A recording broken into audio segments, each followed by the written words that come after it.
this is a really strange run out for him to shove the river, because if he didn't have the turn nut flush, what does he have?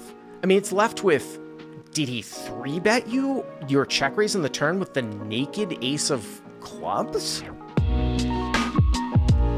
It's going to be 1-2 uncapped. And how deep are you for this hand? What are the effective stacks on your hand? I'm sitting 2675 deep. Okay. And the villain in this hand, I can't remember at this point. I think I might have had everyone but Rampage covered. The villain in this hand that we're going to get into it with on my direct left, he had a similar stack. I think it was somewhere around 25 to 2700 as well. It's pretty much 20. What I have is effective. Okay. Yeah. Okay, cool. And we're in the cutoff position with Jack 10 of clubs. And it folds all the way around to me. And I raise it up to $12. Is that about the standard open? Yeah, that was pretty standard. I could have sized up a little bit, but it folded around to me in the cutoff, so I made it 12. Mm-hmm. And the button directly on my left, he basically min raises me pretty much to $30, and it folds back around to me. It gets through the blind. And I'm not going anywhere for $18, so I put that in there gladly. I call, so we're going to the flop. So you guys are heads up. By the way, is this the same guy that bluffed the end against Rampage in that hand? Is it the same guy? He is the guy in that three-way pot with Rampage that bluffed and then got snapped by queens. Yeah, that guy. Wow. Okay. But that hand was after. So Rampage had the information on him before he had his decision. Whereas things might have played out a little differently if I may have seen that hand before. So that's very interesting. Okay. Yeah. So this is an unknown guy to you at this point, basically. He's unknown, right? Yeah, he was mixing up a little bit here and there, but nothing to the extent of what he did to Rampage and that other guy in the hand. Right. So I knew he was splashy, but I didn't know the extent of it. Mm-hmm. Yeah. Okay, so the flop, like 63, I think, in the pot or something like that. Okay. The flop comes 9 of clubs, 3 of clubs, 7 of hearts. Nine of clubs, 3 of clubs, 7 of hearts. You open to 12 with Jack 10 of clubs, get 3-bet, very small, you call. So you flop the combo draw here, right? Gut shot to an 8 and a flush draw. Amazing board. We're really deep. Obviously, we have a gutter to the straight. We have the Jack high flush draw. Out of position against a fairly splashy player. Not the worst situation in the world. Yeah. So what did I do here? I assume I checked over to him. Yeah, yeah. I checked. Yeah, no, I have a lot of verbal notes here too. I checked over to him, and he bet $30 here into 63. It's like half pot. Okay. And I think about it for a second. I think about raising, but ultimately, this hand I just called. This is interesting because there's a couple things going on here. And again, I think that people will sometimes misconstrue taking a hand and like trying to run it through a solver, because in a situation like this, you're just never going to see outputs this deep. You do see some very conservative play when you're out of position, when you're just like infinitely deep. And I'm talking about like, you know, over say like 1,000 big blinds deep. With that being said, you're a little bit more shallow because it's live poker and the open size is large. More often than not, you're going to check raise here because you don't have showdown value, especially even if the guy is even wider, you just want to get him to sort of fold out some random shit. And obviously you've got a boatload of equity in a certain situation. I mean, my gut would be even still, I would probably have made it like 85 to 90, but I do want to point out though, this deep from out of position, it very well could be sort of theoretically a call. I don't know if you were considering raising or what. Yeah, so my logic with not raising there was we're pretty deep. I kind of wanted to see what the turn was. There's not too many turn cards that scare me. So like any club, I'm not too scared about, unless money starts piling in. Then I gotta start considering stuff. Any 8 that gives me the nuts, unless it's like the 8 of clubs that don't have the nuts. So I wasn't too scared of too many cards. And even if like a blank, not a blank, but a card like the Ace of Diamond comes out or something like that, I still, can evaluate the turn and maybe call for the river and, get there on the river. So I wasn't really too scared of much. But I said in my vlog, I think there's merit to raising there, like a lot of merit to raising. Just in this particular spot, I just called, yeah. Okay, so it looks like the pot's like 125, like 120 to 125, right? Yeah, I have 123, so somewhere in that range. Okay. You never know with like how much the dealer's pulling out with rates and stuff like that. But, okay. So the turn comes the 8 of clubs. The so he makes the eight straight. of clubs. Okay. Makes it straight, but better yet, Make we the make flush. the flush. Right. Yeah. Okay, and so I check it again here to him in flow. I think that's pretty fine. I mean, I don't know if I'll have a leading range here in the turn. Interested to see what you say. But the what button, he after I checked, the button bets to $70. So I have a couple things to say about this here. And then, so the button bet 70, so it's sort of an in-between bet. So, right. You know, again, I'll take a look at this from a live perspective in the sense that it is definitely very sort of non-theoretical, non-standard to check call lead, especially even if you look at some of the stuff, even on flush cards, because you don't have many bluffs and it's a 3-bet pot. With that being said, I have certainly done it in a very unbalanced way because the turn gets checked through so much. Now, what's interesting here is that I just think that you get checked behind here a ton when you check on the turn. Like, so I'm actually surprised the guy bets, but okay, you know, he might have the ace of clubs or something like this. He takes an in-between sizing. You're very, very deep, but you don't have anywhere near the nuts. And this is where this whole thing comes in from being like super deep. I'm talking about theoretically super deep, where if he had made even closer to a pot size bet here, and I'm all for like getting thin value. I'm talking about theoretical. I'm all for getting thin value, but if he had made sort of a close to a pot size bet, you might even consider taking this hand as just like a call to have very strong hands to call across rivers if you were up against somebody that was capable of like 10xing the river. That's the whole deep theory, right? That's deep theory. If you're up against somebody that can use inordinately large pot size bets this deep, this actually might be a candidate to do that. Now let's flip to reality. It's 1-2 at the fucking Golden Nugget. Of course, you want to start piling money in. You're not going to call and then see a $1,500 bet into 150 at the end just because you check all the turn. So I just wanted to point that out. But I mean, usually I was trying to also go for the most amount of. I was trying to get as much chips in as possible, given this opponent and how splashy he was. So I thought if I bet maybe like somewhere close to pot, like $90, $100, something like that. I don't ever see him raising that. I mean, anything's possible, but I didn't see him raising it. Whereas if I check, he's been pretty aggressive, so he bet 70. Maybe I can raise with something else, and maybe we can pile a lot more money in, which is ultimately the end goal here with a pretty good hand. Obviously, like you said, this deep, we don't have anywhere close to the nuts. But against a specific opponent, I thought there's a lot of two pairs, stuff like that, where we still wanted to get a good amount of money. He might still bet call with overpairs, even with, without even over, without sometimes even in a club in it. So, I mean, I can see what you're saying. You're trying to get the most amount of money and you thought that this was the way to do it. So I'm assuming you check raised. Yeah, I check raised him. He bet 70. I made it 250. So a little over 3x. Okay. Okay. Yeah. And it comes back to him, and he has evil intentions, and he raises it back to me to 675. Wow. So you get 3-bet on the turn. 3-bet on the turn. And this is really interesting. So 675, right? To 675? Yeah. I mean, yeah. So I did not expect that at all. No, I mean, that's words. It's definitely a little bit bizarre. I mean, the only types of hands, I guess you could say, that should be done, and then it's very hard to balance, but just the stone cold nut flush because you guys are so deep. But even still though, like once you make it 675, if he were to just call, the pot would be like 16.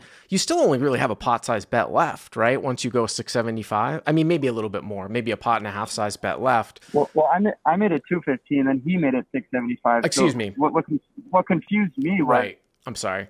I'm taking aggression there by check raising him to 215. So if he has a nut flush, and I just may be a complete fisher, but if I had the nut flush in his situation there, I don't know if I'm making it 675. Obviously, I'm trying to get a lot of money in, but if the guy just check raised me, he's setting up for a nice river bet there, and then I can go for the jam on the river. Right. And so, what I'm saying here is, and actually it is this deep. I'm sorry, I skipped ahead one thing. What I'm saying is that if you were very, very deep, you might want to get more money in with the nut flush where you 3-bet and then sort of balance that with like ace X of clubs type hands. Because if he just calls your 250, the pot's like, whatever it is, like 600 and change, and you guys have like 2,200 left. Even if you go bet 500 at the end, there's still a chunk of money left.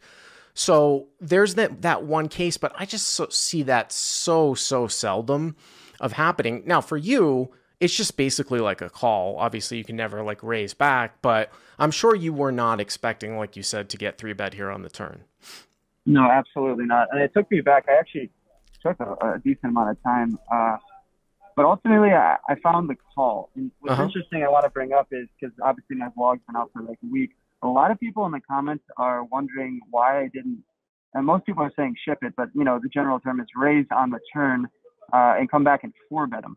So I'm interested to hear what you have to say about the 4-bet, because a lot of people in my comment section are not criticizing me, but wondering if I was considering a 4-bet here. And for me, I really wasn't. It was pretty much just call and evaluate the river. Hopefully it's a blank. And then see if I can, you know, get to showdown. You know, obviously I'm going to call bet, but what do you think about the 4-bet on the turn?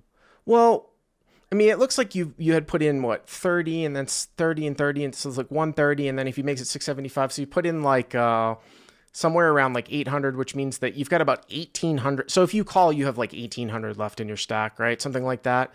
So yeah. If you jam, it's a pot and a half size bet left. I mean, I don't know why you would do that. Yeah, I don't know why you would do that. Called by that I beat. Yeah, I don't really know why you would do that. Like, it's just, I mean, yeah, it just seems like if he's not, you know, if he has some bluffs, which is a very, very under bluff spot with just like sort of the ace of clubs, which is very, very rare to see that, you're not going to get like the king high flush to fold. Right. You know? Right. And so, and there's definitely more higher flushes, I would say, with you holding the jack, the 10, the 9, and the 8 that's out there. There's definitely more higher flushes than he's ever going to have lower flushes. Like maybe once in a while he's got 6, 7 of clubs, but it's a 3-bet pot, but there's, you know, king, queen. Yeah. What about like a middling hand, like 5, 6 or a set or something like that? Do you think they're ever calling like a 4-bet there?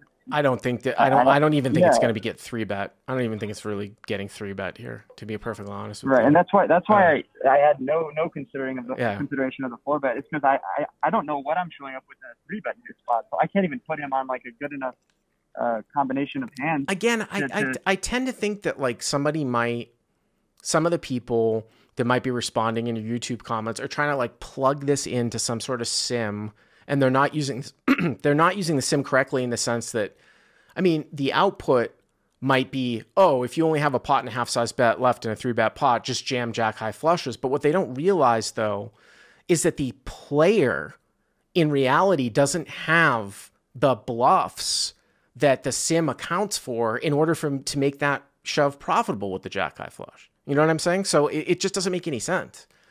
And that's where you can get really bad output, or I mean, it's not necessarily a bad output, but it's just an output that isn't really, you know, node locked correctly for what a live person's range is.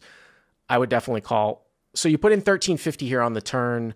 It looks like the pot is what, like 16 and change? I have the pot at 1475. 1475. Going to the river, that's what I have. Okay, 1475. You got the jack high flop. You have a straight flush draw too now, right? I do. I had it, on the turn. Yep. I had it on the flop too. No, I had the turn. Yeah, yep. 8 of clubs. Yep. Okay, so the river here, we need a blank dealer. That's not what he gives us. He gives us a 6 of clubs. Pretty bad. Not ideal. I check it obviously over to him, like I'm going to be doing after he 3-bets me on the turn. So 4 flush out here, right? 4th club comes now. 4 flush, yeah. We got 6, 8, 9, 3, all the clubs, the whole deck's out there. I check it over to him, and he postures for a little bit, does a little chip shuffle, and then he shoves all in. Wow. And he had, to put it lightly, he had around 1,600, and there was like basically 1,500 in the pot, so it's a pot-sized jam, but huge for 1-2, and definitely a puke spot. So here's the thing. Here's the thing that gets me here, Wolfgang, which is why I think that this hand's actually definitely more interesting in the sense of Rampage's hand was more entertaining, but this is definitely a more interesting spot for sure.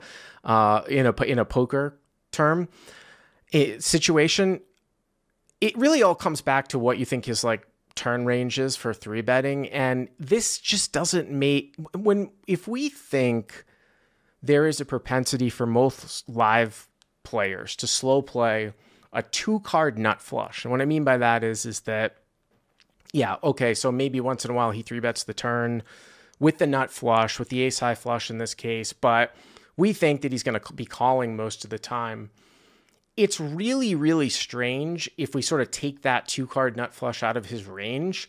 This is a really strange run out for him to shove the river, because if he didn't have the turn nut flush, what does he have? I mean, it's left with, did he 3-bet you your check raise on the turn with the naked ace of clubs? I mean, it's just like, I've been in these situations before, and I've talked about this because one of my most sort of popular YouTube video ever was about bet pacing, and so I think it called it like the most reliable live tell, sort of when the nuts change, like you get to watch the pacing of a guy and like, you know, whether he has the nuts or he's trying to represent it, like watch his pacing. Is there some thought? I would really, really have a hard time folding this, because I think the propensity for him to 3-bet the 2-card nut flush is extremely low on the turn. And I think the propensity for him to 3-bet just the naked ace of clubs is also low, and you're getting 2-1. So do I think that you have the best hand here 1 out of 3 times here?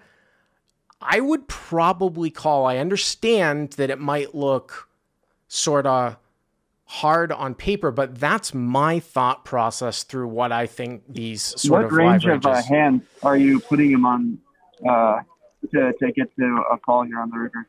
If you're not putting him on flushes. Well, I think he has I mean, it would have to be a bluff, right, on the turn. Like the turn 3-bet is so bizarre. You really have to break that out. Like I said, like I mean, again, the turn 3-bet followed by this river shove for value has to either be one of 2 hands, which is now the same strength hand, right? An actual 2-card turn nut flush, or 3-betting the turn with the ace of clubs. And then you say, well, what are his bluffs? Like, it doesn't matter how he constructs his bluffs. Just like some bluffs. You know what I mean? Like he was a spazzy guy. I know that you didn't know that like necessarily at the time, but I think if we're trying to think about the way that he constructs a specific bluff here, I don't actually think that that's I mean, it's the right way of thinking about it, but it's not the most important part of this. I'm actually looking at the way that he constructs what this value represents and saying, saying because he has so little value that no matter how he constructs his bluffs, given the price in this extreme example, yes, in this extreme example, this is a very, very extreme example. I'm not saying that you apply that right. situation to many situations, but in this extreme example, yes, I would. So I think that I probably actually would have called here. I mean, obviously he's got the nut flush or nothing here, right? Were you assuming? Right. He doesn't have, I assume that that's what you think, right? Like he doesn't have the king high flush here, right? And then to make it more interesting, another little side development is while I'm, getting a count, because I wanted to see how much it was, he leaves the table and he goes to an adjacent table right behind it. And unfortunately, no one took any video of not my angle of the table, but he literally went to the other table. And then a player on the table, everyone in my comment section is kind of like roasting me, saying like I called the floor and like asked to kill the hand. I didn't do that. I'm not that. I don't need the money that bad. And somebody else on the table was like literally sarcastically said, "Oh, so if we go all in for 300 or whatever big blind, I could just leave the table and just put my head down." And the dealer's like, he needs to come back and protect his hand. And then somebody else said something. They called the floor over. And the floor guy, you can hear him in the background of my video. He's laughing. He's like, "What do you want me to do? Kill the hand? I'm not going to kill this hand. He's definitely in this hand." And I'm like, "Okay, sure. Let's just count. Give me the count. Let me just think about this for a second here." I got to tell you, that's another side development. Yeah, that makes me feel a lot worse about than calling that. That's happened to me, I don't know, a handful of times in my career. One of the times actually is another YouTube video hand that I have up. When I reviewed a hand, it was with, I had aces multi-way. It's one of my highest viewed ones ever. And again, you can take a look. You can just look at it. Like it's got 70,000 views. And there was a spot where a guy walked away from the table in a multi-way spot where me and this other guy, Eric, he was trying to bluff at a side pot against me when I had aces on a crazy run out. Board had come out like a 4 straight. And I was pretty sure this other guy had a straight. He got it all in the flop, and then he sort of walked away from the table. And I remember that. His name was, what the hell was that guy's name? I can't remember off the top of my head, but I remember that. And it's happened to me like a few other times where if someone walks away, it's usually not a bluff.